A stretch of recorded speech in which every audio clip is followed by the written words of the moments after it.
Eric Holder, the former Attorney General under President Obama. Mr. Attorney General, welcome to the show.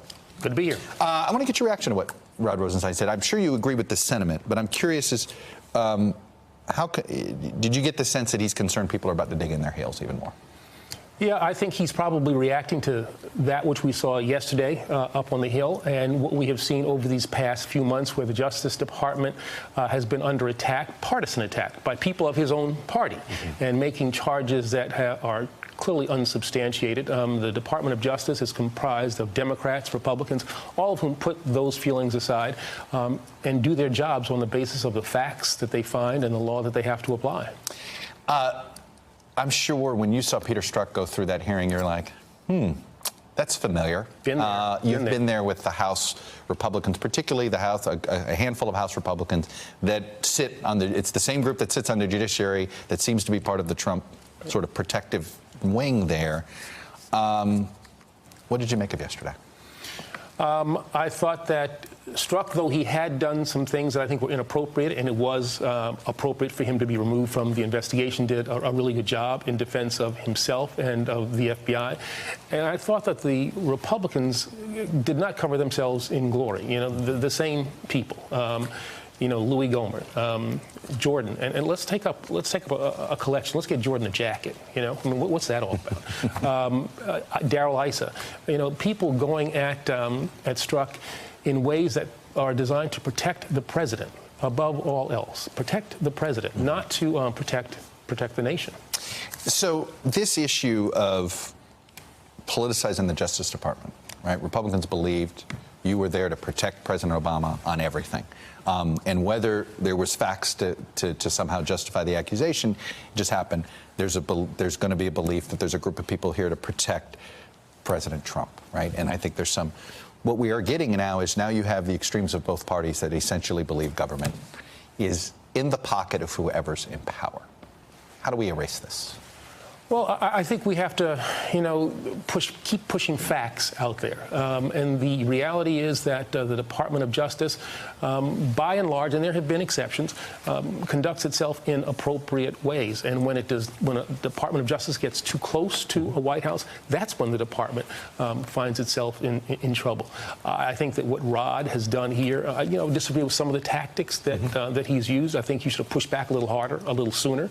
But I think he's done a good job in trying to navigate a pretty difficult political situation. You've been a prosecutor. You've been a U.S. attorney. You've done this. Prosecutors sometimes want to send a message with timing of indictments or timing of subpoenas or timing of no-knock subpoenas sometimes. Mueller could have easily waited until Tuesday. He intentionally did not. What do you make of it? Yeah, that's very interesting. Clearly, this is something, given the fact that I understand the president was briefed about this. Rod Rosenstein said so on the record. That's a public statement that he said he briefed. All right. Well, this then could have been done after the summit. And I think this was a message in some ways that was being sent by the Justice Department at a time that would have maximum impact. I think that on the basis of this, the president should clearly cancel that trip to Helsinki unless he's going to take this indictment with him. I was just going to say, isn't there a case to say the other side of it is, here's the evidence, buddy. Enough of this. Stop denying. I mean, I'm just like, give him the benefit of the doubt. Yeah, but there's no basis to believe he's going to ever do that. Every time that they've had some kind of interaction, he's returned from that, saying that you know, Putin denied that he did anything, and he seemingly agreed with what Putin said. I don't have any basis to believe that Trump would take that indictment or confront Putin in a way that would be appropriate. You have a long history with Bob Mueller. You, I think, hired him to be a deputy when you were the U.S. attorney here in D.C. What have you seen in this investigation that looks familiar to you, and what is different? Oh, I think this is typical Bob Mueller. This is thorough. This is precise. It's systematic. Each step is built on the one before and leads to something that is to come. We have seen, I think, in this instance now, we have a pretty complete picture of what happened on the Russian side. We really do. And now the question is what happened on the American side. And I think that's the thing that we'll probably see next. Is he equipped for 21st century information warfare?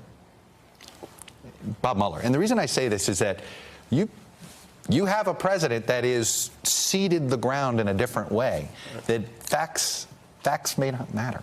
Yeah. by the time they come out. Mueller's being thorough. He can't make a single mistake. I think he knows. We've learned this, and we make one mistake, the president accuses us of fake news. He can make 17 mistakes. It doesn't matter. I think Mueller realizes he's in that you're not allowed, you have to have 100% in the exam.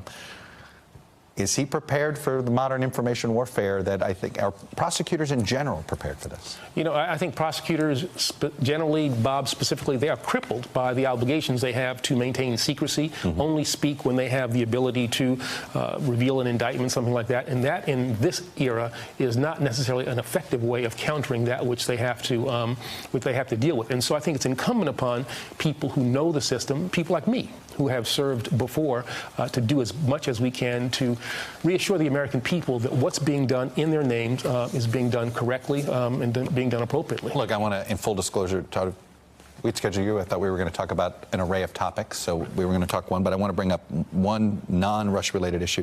And this is this new call by a lot of progressive Democrats says, get rid of ICE. What do you make of those calls, and what would you say to them? I mean, I don't think that substantively or politically that makes a great deal of sense. I think ICE obviously needs to be reformulated.